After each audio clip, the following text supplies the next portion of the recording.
తీర్థయాత్రలు ఛానల్ వీక్షిస్తున్నటువంటి ప్రేక్షకులకు, యాజమాన్యానికి, సిబ్బందికి శ్రీరామనవమి పర్వదిన శుభాకాంక్షలు తెలియజేస్తూ, ఈరోజు శ్రీరామనవమి అంటే రామచంద్రుడు ఈరోజు అవతరించినటువంటి రోజు. విష్ణుమూర్తి జగత్ కళ్యాణం కోసం అని చెప్పని అనేక రకమైన అవతారాలు ధరించాడు అని చెప్పేసి మనకు శాస్త్రాలు, పురాణాలు తెలియజేస్తున్నాయి. ముఖ్యంగా విష్ణుమూర్తి యొక్క అవతారాలలో 21 అవతారాలు చెప్తారు, అంటే 21 అవతారాలు. అందులో 10 అవతారాలు చాలా ముఖ్యమైనటువంటివి. ఈ 10 అవతారాలను దశావతారాలుగా చెప్పుకుంటాం. మత్స్య, కూర్మ, వరాహ, నారసింహ, వామన, పరశురామ, దశరథరామ, బలరామ లేదా కృష్ణ, బౌద్ధ, కలికి, ఈ 10 అవతారాలను దశావతారాలుగా చెప్పుకుంటారు. ఇందులో పరిపూర్ణమైనటువంటి అవతారంగా రామావతారాన్ని చెప్తారు. రాముడు అవతరించినటువంటి రోజు శ్రీరామనవమి, చైత్రశుద్ధ నవమి. చైత్రశుద్ధ నవమి రోజున మధ్యాహ్నం 12:31 పునర్వసు నక్షత్రంలో, కర్కాటక లగ్నంలో, అభిజిన్ ముహూర్తంలో 5 గ్రహాలు ఉచ్చలో ఉండగా, ఉచ్చస్థితిలో ఉండడం. సహజంగా ఒక జాతకంలో ఒక గ్రహంలో ఉచ్చస్థితిలోనే ఉంటేనే ఆ జాతకుడిని మహర్జాతకుడు అంటారు. అట్లాంటిది రామచంద్రుడు జన్మించినప్పుడు 5 గ్రహాలు ఉచ్చలో ఉన్నాయి అని చెప్తారు. అట్లాంటి ఒక అద్భుతమైనటువంటి ముహూర్తంలో రామచంద్రుడు అవతరించాడు. ఈ రామాయణ మహాకావ్యాన్ని వాల్మీకి మహర్షి రాశాడు. వాల్మీకి మహర్షి రామాయణాన్ని రాస్తున్నటువంటి సందర్భంలో ఆ రామాయణంలో 24,000 శ్లోకాలకు గాయత్రి మంత్రంలోని 24 అక్షరాల యొక్క మొదటి అక్షరాన్ని శ్లోకాన్ని యొక్క మొదటి అక్షరంగా పెట్టి రాశాడు అని చెప్తారు. దానికి గాయత్రి రామాయణము అని పేరు. ఆ గాయత్రి రామాయణాన్ని పారాయణం చేసుకోవడం కూడా మనకు అనుచారంగా వస్తున్నటువంటి ఒక సాంప్రదాయం. అయితే ఈ శ్రీరామనవమి విశిష్టత ఏమిటి? శ్రీరామనవమి రోజు ఆసేతు సీతాచలం, అంటే కాశ్మీర్ నుంచి కన్యాకుమారి వరకు, అటక్ నుంచి కటక్ వరకు దేశమంతా కూడా రామభక్తిలో ఓలలాడుతూ ఉంటుంది. ఏదో ఒక రకంగా ఏదో ఒక రూపంలో దేశవ్యాప్తంగా ప్రతి గ్రామంలో, ప్రతి గృహంలో రాముని యొక్క పూజా కార్యక్రమాలు నిర్వహిస్తూ ఉంటారు. ముఖ్యంగా మన తెలుగు రాష్ట్రాల్లో కనుక చూసినట్టయితే శ్రీరామనవమి అనగానే గుర్తుకు వచ్చేది రామ కళ్యాణం.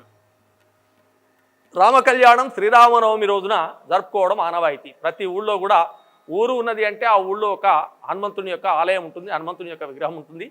హనుమదాలయం ఉన్నది అంటే అక్కడ రాముల వారు ఉండవలసిందే. ఎత్ర ఎత్ర రఘునాథ కీర్తనం తత్ర తత్ర కృతమస్తకాంజలిం బాష్పవారి పరిపూర్ణలోచనం మారుతిం నమత రాక్షసాంతకం అన్నారు. ఎక్కడైతే రామనామం గానం చేస్తూ ఉంటారో, రామనామం జపం చేస్తూ ఉంటారో, రామ కథ వినిపిస్తూ ఉంటారో, అక్కడ కళ్ళ వెంబడి నీళ్లు కారుస్తూ తలపైన 2 చేతులు పెట్టుకొని హనుమంతుడు ఆనంద తన్మయుడే కూర్చొని ఉంటాడట. అందుకని హనుమంతుడు లేని ఊరు లేదు, హనుమంతుడు ఉన్నాడు అని అంటే అక్కడ రామ కళ్యాణం జరిగి తీరవలసిందే. అంటే 2 తెలుగు రాష్ట్రాల్లో కూడా ప్రతి ఊళ్ళో, దాదాపుగా ప్రతి ఊళ్ళో రామ కళ్యాణం శ్రీరామనవమి రోజున జరుపుకుంటారు. అని వాస్తవానికి చూసినట్టయితే శ్రీరామనవమి రోజు రాముడు జన్మించినటువంటి రోజు. శ్రీరామనవమి రాముడు పట్టాభిషిక్తుడైనటువంటి రోజు. అంతేకాని రామకళ్యాణం శ్రీరామనవమి రోజు జరగలేదు. రామకళ్యాణం ఎప్పుడు జరిగింది అంటే మార్గశిర మాసంలో జరిగింది అని చెప్తారు. మార్గశిర శుద్ధ షష్ఠి రోజు జరిగింది అని చెప్తారు. ఇప్పటికి కూడా జనకపురి అని చెప్పని ఒక గ్రామంలో అక్కడ రామకళ్యాణం మార్గశిర మాసంలో జరపడం మనం ఆనవాయితీగా చూస్తూ ఉంటాం.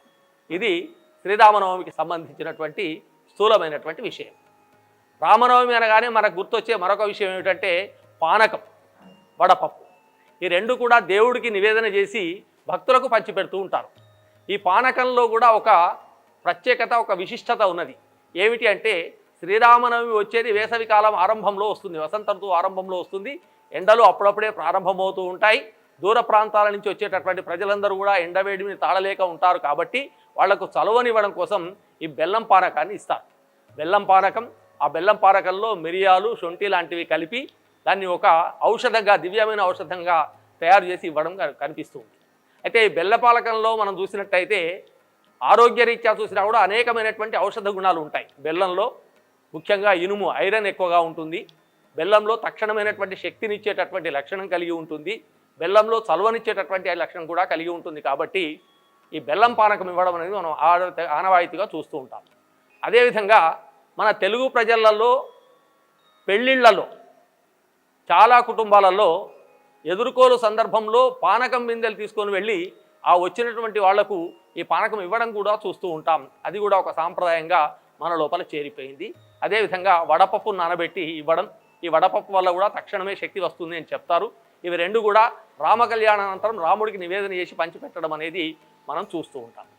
ఇక ఊరూరా ఇంటింటా రాముడు ఆదర్శ మానవుడు కావడానికి కారణం ఏమిటి?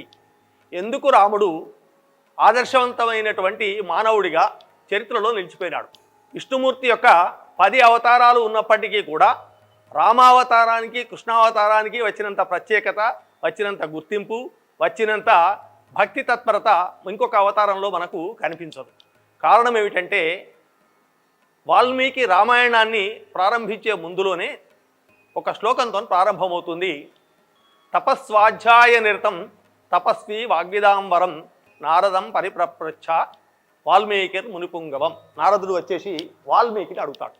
ఏమడుగుతాడయ్యా అంటే, కోన్వస్మిన్ సాంప్రతంలోకే గుణవాన్ కశ్చవీర్యవాన్ ధర్మజ్ఞశ్చ కృతజ్ఞశ్చ సత్యవాక్యో దృఢవ్రతః. కోన్వస్మిన్ సాంప్రతంలోకే, ప్రస్తుత కాలంలో, సాంప్రతం అంటే ప్రస్తుత కాలంలో ఎవరైనా ఒక వ్యక్తి ఈ గుణాలు కలిగినటువంటి వాళ్ళు ఉన్నారా? ఏ గుణాలు? ఒక 16 గుణాలు అడిగినాడు ఆయన. ఈ 16 గుణాలు కలిగినటువంటి వ్యక్తి లోకంలో ఎవరైనా ఉన్నారా అని అడిగినాడు.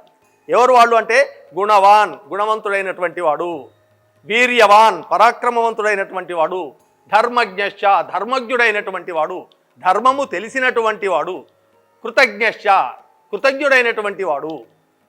కృతజ్ఞత అంటే చేసిన మేలును మర్చిపోకుండా ఉండడం కృతజ్ఞత, చేసిన మేలును మర్చిపోవడం కృతజ్ఞత.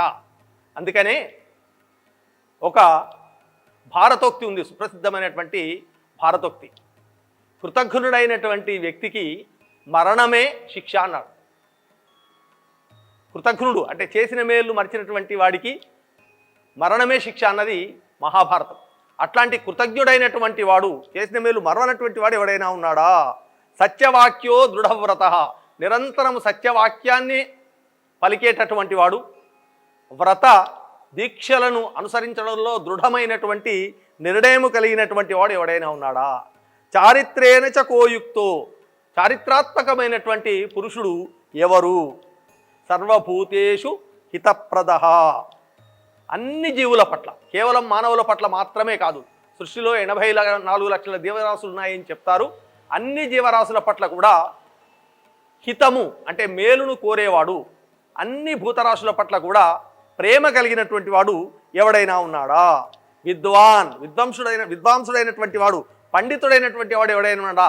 ప్రియదర్శినః, చూడగానే చాలా చక్కటి ఆనంద ఆహ్లాదం కూడినటువంటి ప్రసన్నమైనటువంటి వదనము కలిగినటువంటి వాడు, చూసినా కొద్దీ చూడాలనిపించేటటువంటి రూపం కలిగినటువంటి వాడు ఎవరైనా ఉన్నారా? ఆత్మవాన్ కో జితక్రోధో, ఆత్మవాన్ తన ఆత్మను తాను తెలుసుకున్నటువంటి వాడు, జితక్రోధో క్రోధాన్ని జరించినటువంటి వాడు. మనం చెప్తాము కామము, క్రోధము, మోహము, లోభము, మోహము, మదము, మాత్సర్యము, ఈ 6ంటిని అరిషడ్వర్గాలుగా చెప్తూ ఉంటారు. దీంట్లో క్రోధాన్ని జయించినటువంటి వాడు ఎవరు ఉన్నారు? జ్యుతిమాన్కో అనసూయక. జ్యుతి అంటే ఒక రకమైనటువంటి పరాక్రమం. అనసూయక అసూయ లేనటువంటి వాడు. అసూయ అంటే ఇతరులను చూస్తే తనకు లేనిది ఇతరులకు ఉన్నా తనకు దుఃఖమే, తనకు ఉన్నది ఇతరులకు ఉన్నా కూడా దుఃఖమేది లోకంలో చూస్తూ ఉంటాం మనం. నాకు మాత్రమే ఉండాలి, ఇతరులకు ఉండకూడదు, నేను మాత్రమే ఎదగాలి, ఇతరులు ఎదగకూడదు అనేటటువంటి ఒక దుర్లక్షణాన్ని మనం లోకంలో చూస్తూ ఉంటాము. దీన్ని అసూయ అంటాం. ఇట్లాంటి అసూయ లేకుండా ఉండడం అనసూయక, అసూయ లేనటువంటి వాడు ఎవడైనా ఉన్నాడా?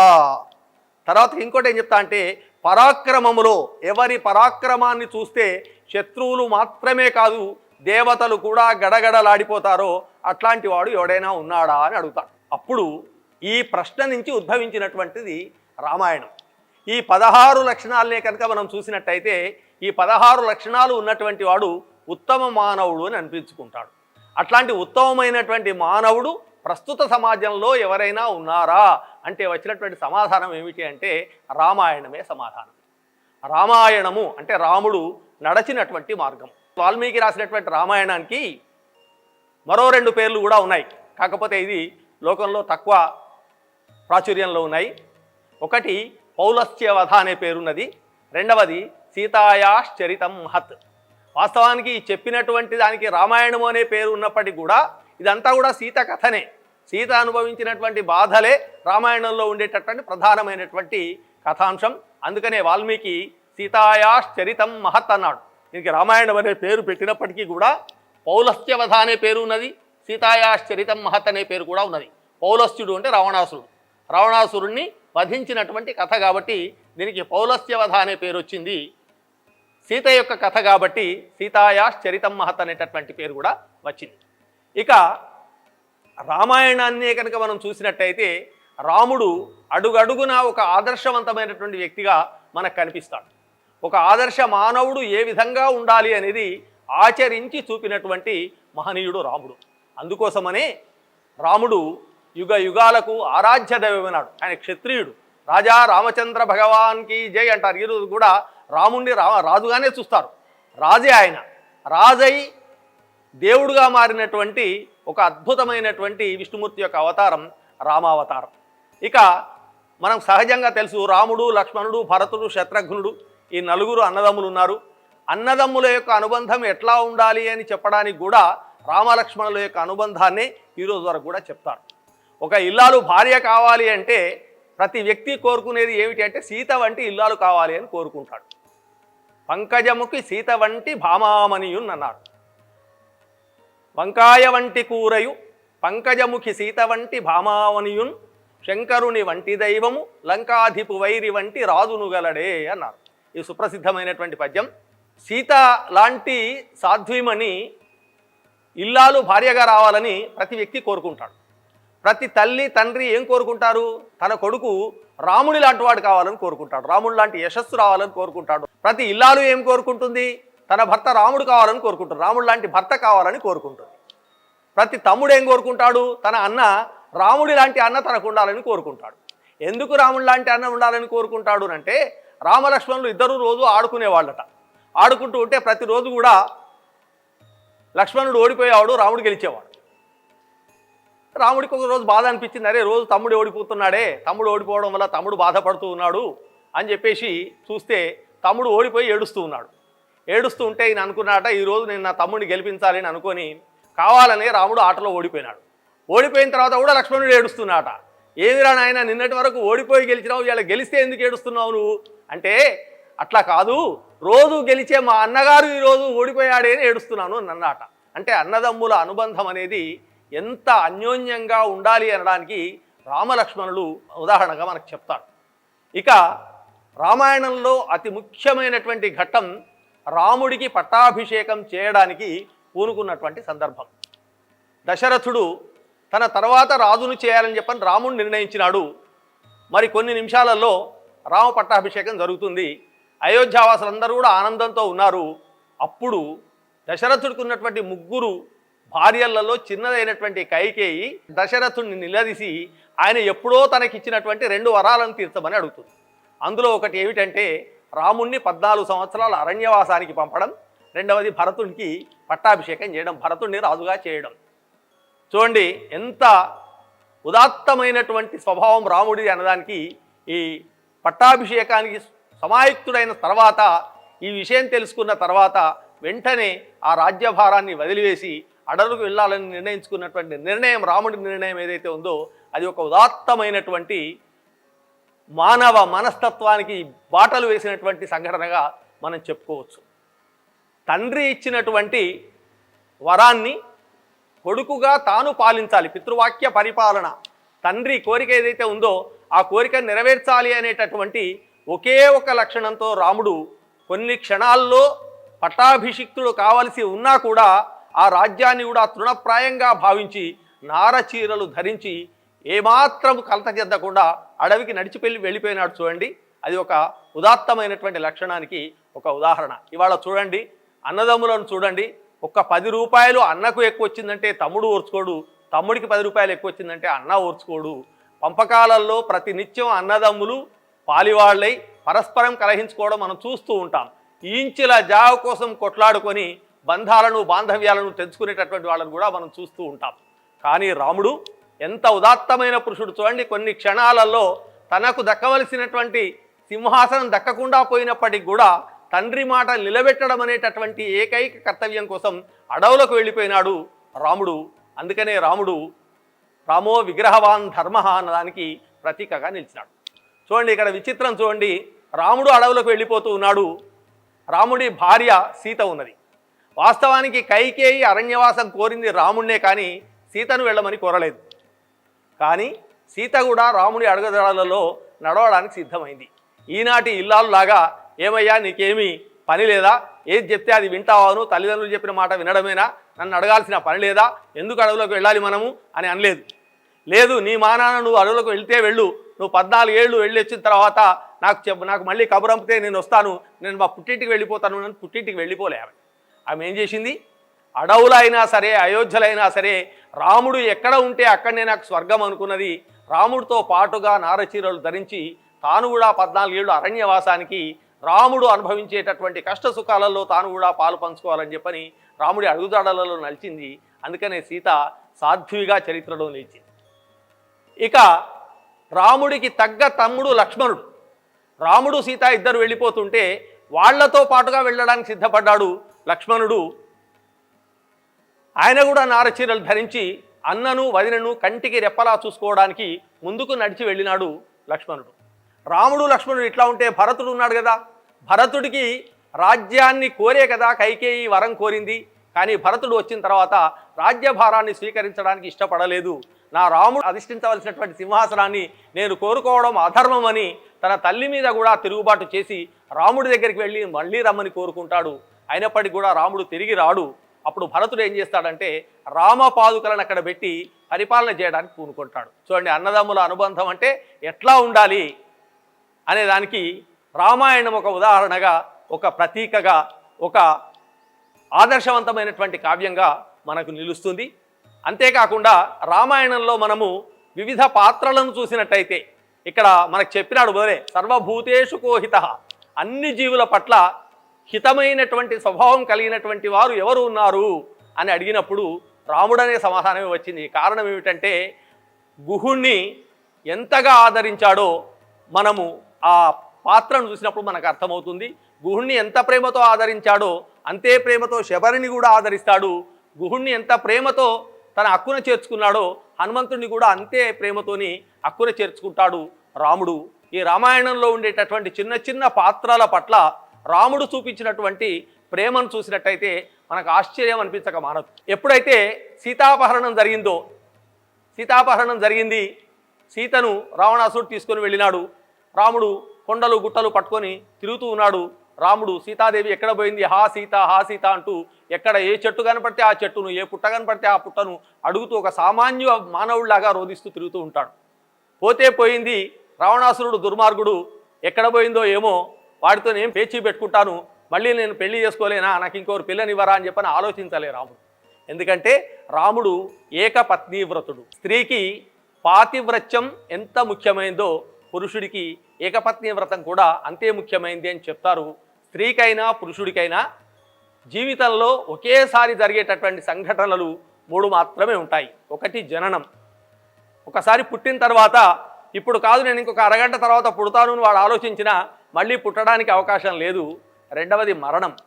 ఒకసారి చనిపోయిన తర్వాత ఇప్పుడు కాదు చనిపోవడం ఇంకో 2 రోజుల తర్వాత చనిపోతాను అంటే అట్లాంటి అవకాశం ఉండదు. జననమైనా మరణమైనా ఒకేసారి సంభవిస్తాయి.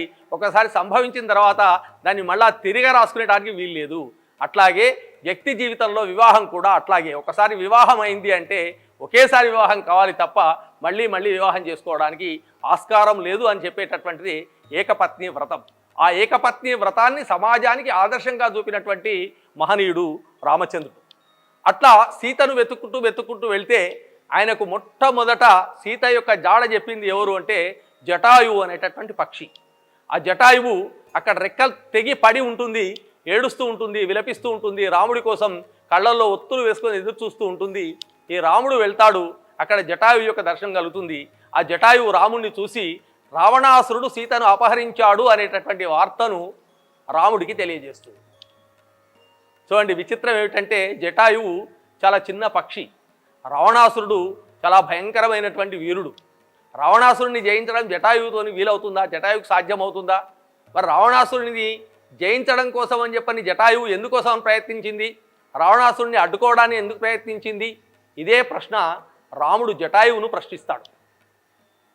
అప్పుడు జటాయువు ఏం చెప్తుందంటే, నేను రావణాసురుణ్ణి గెలవలేను అని తెలుసు, రావణాసురుడి బలం నాకంటే చాలా ఎక్కువ అని తెలుసు, అయినా కూడా నేను ఎందుకు వాడితో పోరాడను అంటే, ఒక అధర్మం జరుగుతున్నప్పుడు ఆ అధర్మాన్ని అడ్డుకోవడానికి ఎవరికి వీలైనంతలో వాళ్ళు, ఎవరికి చేతనైనంతలో వాళ్ళు అడ్డుకోవలసిందే.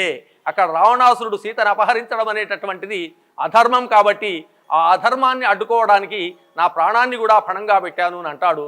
అంతేకాకుండా రావణాసురుడిని నేనే 5 నిమిషాలో 10 నిమిషాలో నిలువరించగలిగితే ఈలోగా నువ్వు వచ్చి సీతను కాపాడుతావు అనేటటువంటి నమ్మకంతో నేను రావణాసురుడిని ఎదిరించాను రామా అని చెప్తాడు.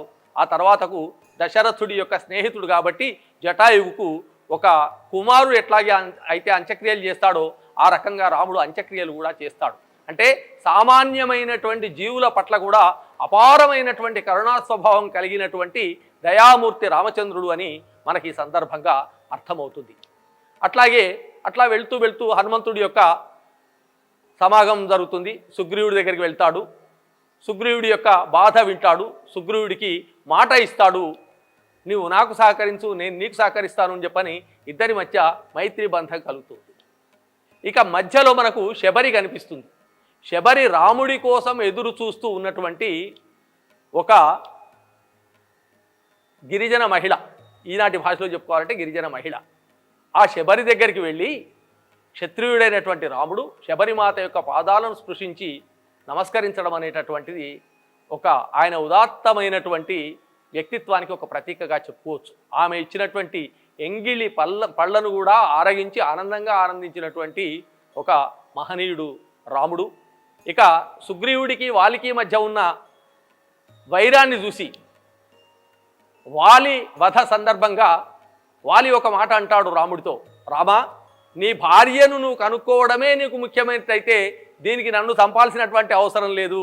రావణాసురుడు నా పేరు చెప్తేనే గడగడలాడతాడు, నువ్వు ఒక బలహీనుణ్ణి శరణు పొందినావు, దానికంటే నన్ను ఆశ్రయించినట్టయితే నేను నిమిషాల్లో నీ భార్యను నీకు తెచ్చి ఇచ్చేవాడిని అని చెప్పని అంటాడు. కానీ అక్కడ రాముడికి తన కార్యక్రమాన్ని తాను నెరవేర్చుకోవడం కోసం అధర్మమైనటువంటి వ్యక్తిని సమర్థించడం అనేటటువంటిది ఇష్టం లేదు. అందుకోసమనే సుగ్రీవుణ్ణి స్నేహం కోరి సుగ్రీవుడికి రాజ్యాన్ని అప్పగించి వానరముఖ యొక్క సహాయంతో వారధి నిర్మించి అక్కడ రావణాసురుని యొక్క అంతం చేయడానికి పూనుకుంటాడు. ఇక్కడే మనకి ఇంకొక అద్భుతమైనటువంటి విషయం కూడా కనిపిస్తుంది. హనుమంతుడు సీత తీసుకొని వెళ్తూ ఉన్నప్పుడు ఆభరణాలన్నీ కింద వేస్తే ఆ ఆభరణాలన్నీ తీసుకొచ్చి, ఇగో ఈ ఆభరణాలు అయితే మేము చూసి పెట్టామయ్యా, ఇవి సీత అయినా కావా నువ్వు చూడు అని రాముడికి చూపించినప్పుడు అవి చూస్తూనే ఆయన కళ్ళల్లో నీళ్లు కమ్ముకుంటాయి. నీళ్లు కమ్ముకొని అప్పుడు ఏమంటాడు, లక్ష్మణ వీటిని నేను చూడలేకపోతూ ఉన్నాను, ఇవి మీ వదినేయేనా కావా చూసి చెప్పు అని చెప్పని అన్నప్పుడు లక్ష్మణుడు అంటాడు, నాహం జానామి కేయూరే నాహం జానామి కుండలే, నాకు ఈ చెవులకు పెట్టేటటువంటి కుండలాలు తెలియవు, చేతులకు పెట్టుకునేటటువంటి ఆభరణాలు తెలియవు, ఇవేవి నేను గుర్తుపట్టలేను కానీ నూపిరేత్యభిజానామి నిత్యం పాదాభివందనాత్, ప్రతిరోజు నేను సీతమ్మ తల్లి పాదాలకు నమస్కరిస్తాను కాబట్టి ఈ కాళ్లకు ఉండేటటువంటి పట్టాగొలుసులు పట్టీలు ఏవైతే ఉన్నాయో వీటిని మాత్రం నేను గుర్తుపట్టగలుగుతాను, ఇవి సీతమ్మ తల్లివే అని చెప్తారు. ఈ సందర్భంగా లక్ష్మణుని యొక్క సౌశల్యం మనకు చాలా గొప్పగా కనిపిస్తుంది. ఇది రామాయణంలో కనిపించేటటువంటి మరొక ఉదాత్తమైనటువంటి లక్షణం. సరే, చివరికి హనుమంతుడు వెళ్ళాడు, సీతను చూశాడు, లంకాదహనం చేశాడు, తిరిగి వచ్చాడు. తిరిగి వచ్చిన తర్వాత వానరులందరినీ తీసుకొని సముద్రానికి వారధి కడుతూ ఉన్నారు. వారధి కట్టే సమయంలో మనం మరొక కథ కూడా మనం చూస్తాం. ఇది జనసామాన్యంలో ఉన్నటువంటి కథ. ఉడత సాయం అనేటటువంటి మాట వింటూ ఉంటాం కదా. ఆ ఉడత, చిన్న ఉడత వారధి నిర్మాణంలో అది చేసేటటువంటి సహాయం ఎంత, వారధికి అది తోడ్పడేది ఎంత అయినప్పటికీ కూడా అది నీట మునుగుతూ ఇసుకలో పొలుతూ ఆ ఇసుక రేణువులు తీసుకొని పోయి అక్కడ వేస్తూ ఉంటే రాముడు దాన్ని ప్రేమగా తీసుకొని చేతితో నివరాడని, రాముడి యొక్క చేతి వేళ్లే గుర్తులుగా ఉడతపై వచ్చాయి అని చెప్పని జనశ్రుతిలో ఒక కథ ప్రచారంలో ఉన్నది. అంటే ఇది కూడా ఏం చెప్తుంది అంటే, ఒక మహత్కార్యం జరుగుతూ ఉన్నప్పుడు, ఒక గొప్ప కార్యం జరుగుతూ ఉన్నప్పుడు, ఒక ప్రజాబాహుళ్యానికి మేలు కలిగేటటువంటి ఒక అద్భుతమైనటువంటి సంఘటన జరుగుతూ ఉన్నప్పుడు నేను చాలా చిన్నవాడిని, నాతో ఏమవుతుంది, నేను ఏమి చేయగలుగుతాను అనే ఆత్మన్యూనతా భావంతో తనలో తాను కృంగిపోకుండా ప్రతి వ్యక్తి కూడా ఆ మహత్కార్యంలో భాగస్వామి కావడానికి పూనుకోవాలి అనేటటువంటి ఉదంతమే ఉడత ద్వారా తెలుస్తుంది. మనం ఎంత చిన్నవాళ్ళమైనా కూడా మనలో ఎంత వీలైతే అంత, మనకి ఎంత శక్తి ఉంటే అంత ఒక మహత్కార్యంలో దోహదపడడానికి మనం మనవంతు సహకారాన్ని అందించాలనేటటువంటి సందేశం ఈ సంఘటన ద్వారా తెలుస్తుంది. సరే, వారధి కట్టారు, అక్కడికి వెళ్ళారు. రామరావణ యుద్ధం ప్రారంభం కావాలి. రామరావణ యుద్ధం ప్రారంభం కావాలన్నప్పుడు ఆ యుద్ధానికి ఒక ముహూర్తం పెట్టాలి. ముహూర్తం ఎవరు నిర్ణయించాలి, ఇది ప్రశ్న. అప్పుడు రాముడు ఏం చేస్తాడంటే రావణాసురుడికి కబురు పంపుతాడు, యుద్ధానికి ముహూర్తం పెట్టమంటాడు. రావణాసురుడికి కబురు పంపి యుద్ధానికి ముహూర్తం పెట్టమంటే రావణాసురుడు ముహూర్తం పెడతాడు. చాలామందికి తెలియని విషయం ఏంటంటే రావణ యుద్ధానికి ముహూర్తం పెట్టిందే రావణాసురుడు. ఎందుకంటే రావణాసురుడు జన్మతః రాక్షసుడైనప్పటికీ కూడా గొప్ప విజ్ఞానవేత్త, బాగా చదువుకున్నటువంటి వాడు, జ్యోతిష్శాస్త్రం బాగా తెలిసినటువంటి వాడు, వేదాంగాలను అధ్యయనం చేసినటువంటి వాడు. అట్లాంటి రావణాసురుడు ముహూర్తం పెడతాడు. ముహూర్తం పెట్టేటప్పుడు రావణాసురుడి మంత్రి ఉంటాడు ఒకడు, దుర్ముఖుడు అని. వాడి పేరు మీద మనకు దుర్ముఖి నామ సంవత్సరం కూడా వచ్చింది. ఆ దుర్ముఖుడు అనేటటువంటి వాడు వచ్చి, అయ్యా మహారాజా మీరేం చేస్తున్నారో మీకు తెలుసా అని అడుగుతాడు. ఏమయ్యా నీ అభ్యంతరం ఏమిటి అంటే, నువ్వు ముహూర్తం దేనికి పెడుతున్నావు అంటే రామరావణ యుద్ధానికి పెడుతూ ఉన్నాను. ఎవరు గెలవడానికి పెడుతున్నావు? రాముడు గెలవడానికి పెడుతున్నాను అంటాడు. అంటే నీ చావు నువ్వే కోరుకొని ముహూర్తం పెడతావా ఎక్కడనైనా అని అంటే, అప్పుడు రావణాసురుడు చెప్పినటువంటి విషయం ఏమిటంటే, నా యొక్క పాండిత్యాన్ని విశ్వసించి నా యొక్క గొప్పతనాన్ని నమ్మి నన్ను ముహూర్తం పెట్టమన్నప్పుడు నా వృత్తికి నేను న్యాయం చేయాలి, రాముడికి అనుకూలమైనటువంటి ముహూర్తం మాత్రమే పెట్టాలి, నా వృత్తి ధర్మానికి నేను విలువనిస్తున్నాను అని చెప్పాడు అని చెప్పని ఒక కథ జనశ్రుతిలో ఉన్నది. అట్లాంటి ఉదాత్తమైనటువంటి ముహూర్తాన్ని పెట్టినటువంటి రావణాసురుడిని కూడా ఇక్కడ మనం అభినందించవలసినటువంటి సందర్భం ఉంటుంది. అయితే ఇక్కడ రామరావణ యుద్ధం జరుగుతూ ఉంది. ఒక సందర్భంలో రావణాసురుడు పూర్తిగా నిరాయుధుడైపోతాడు. నిరాయుధుడైపోయిన తర్వాత రాముడు చెప్తాడు, రావణ ఈరోజు నువ్వు వెళ్ళి విశ్రాంతి తీసుకో, రేపు యుద్ధం చేద్దాం. పరాక్రమవంతుడైనటువంటి వాడు నిరాయుధుడైనటువంటి వాడితో యుద్ధం చేయడం సబబు కాదు అని చెప్పని రావణాసురుని వదిలిపెట్టినట్టుగా కూడా చరిత్రలో ఉన్నది. ఇంతటి ఉదాత్తమైనటువంటి కావ్యం రామాయణం. ఇక రామరావణ యుద్ధంలో కనిపించేటటువంటి మరొక సందర్భం ఏమిటంటే లక్ష్మణ మూర్ఛ. లక్ష్మణుడు మూర్ఛపోయినాడు. తెల్లవారేసరికి సంజీవని అనేటటువంటి మూలికను తీసుకొస్తే తప్ప లక్ష్మణుడు బతికేటటువంటి అవకాశం లేదు. అట్లాంటి సంజీవని కోసం హనుమంతుడు వెళ్తాడు. రాముడు తన తొడ మీద లక్ష్మణుడి యొక్క శిరస్సు ఉంచుకొని దుఃఖిస్తూ ఉంటాడు. ఆ సందర్భంలో ఒక గొప్ప శ్లోకాన్ని వాల్మీకి రచించాడు. దేశే దేశే కళత్రాణి దేశే దేశే చ బాంధవా తంతు దేశం నపశ్యామి ఎత్ర భ్రాతా సహోదర. ఒక భార్య పోతే మరొక భార్యను చేసుకోవచ్చు. దేశే దేశే కళత్రాణి, దేశానికి ఒక భార్యను చేసుకోవచ్చు. దేశే దేశే చ బాంధవా, దేశానికి కొంతమంది బంధువులను, ఎంతమంది బంధువులు అంటే అంతమంది బంధువులను సంపాదించుకోవచ్చు. కానీ ఈ భూమండలం మీద, భూప్రపంచం మీద ఎక్కడ కూడా తోడబుట్టినటువంటి తోడు మరొకటి దొరకడం అనేటటువంటిది దుర్లభము. రక్తం పంచుకొని పుట్టినటువంటి వాడు దొరకడం అనేది చాలా కష్టము. కాబట్టి లక్ష్మణ, ఇంటికి పోయిన తర్వాత సుమిత్రాదేవి మా చిన్నమ్మ తమ్ముడేడి అని అడిగితే నేనేమి జవాబు చెప్పాలి, నా కోసం నేను నీ ప్రాణాన్ని బలిపెడుతున్నానా అని చెప్పని కళ్ళ నీరు తీసుకుంటూ బాధపడుతూ ఉంటాడు రాముడు. ఇక్కడ లక్ష్మణుని పట్ల రాముడికి ఉన్నటువంటి అవ్యాజమైనటువంటి భ్రాతృ ప్రేమకు ఇదొక ఉదాహరణగా మనం చెప్పుకోవచ్చు. విభీషణుడు వస్తాడు. విభీషణుడు వచ్చి రాముణ్ణి శరణు వేడుకుంటాడు. రాముణ్ణి శరణు వేడుకున్న తర్వాత విభీషణుడికి అభయమిస్తాడు. అప్పుడు రాముడి దగ్గర ఉన్నవాళ్ళు రాముడిని ఒక ప్రశ్న అడుగుతారు. నువ్వు రావణాసురుడిని చంపి విభీషణుడికి రాజ్యం ఇస్తాను అని చెప్తూ ఉన్నావు, ఒకవేళ రావణాసురుడే కనుక వచ్చి నిన్ను శరణు పొందితే ఏం చేస్తావు అంటే రావణాసురుడిని కూడా క్షమించి వదిలివేస్తాను అని అంటాడు. మరి విభీషణుడికి ఇచ్చిన మాట ఏమవుతుంది అంటే అప్పుడు రాముడు చెప్పినటువంటి గొప్ప మాట ఏమిటంటే విభీషణుణ్ణి నా అయోధ్యకు రాజునుగా చేస్తాను అని అంటాడు. అంటే ఎంత గొప్ప త్యాగ గుణమో చూడండి. అక్కడ తన శత్రువు తనను శరణు పొందితే మళ్ళీ క్షమించి వదిలివేస్తాను అని అనడమే కాకుండా తాను అభయం ఇచ్చినటువంటి విభీషణుడికి తన సొంత రాజ్యాన్ని ఇస్తాను అని చెప్పడంలో రాముడి యొక్క ఒక గొప్ప త్యాగ గుణం, ఒక గొప్ప మాటకు నిలబడేటటువంటి తత్వం మనకు కనిపిస్తుంది. అంటే ఒకే మాట ఒకే బాట ఒకే బాణం అనేటటువంటి దానికి నిదర్శనంగా రాముడి యొక్క కథను మనము తెలుసుకోవచ్చు.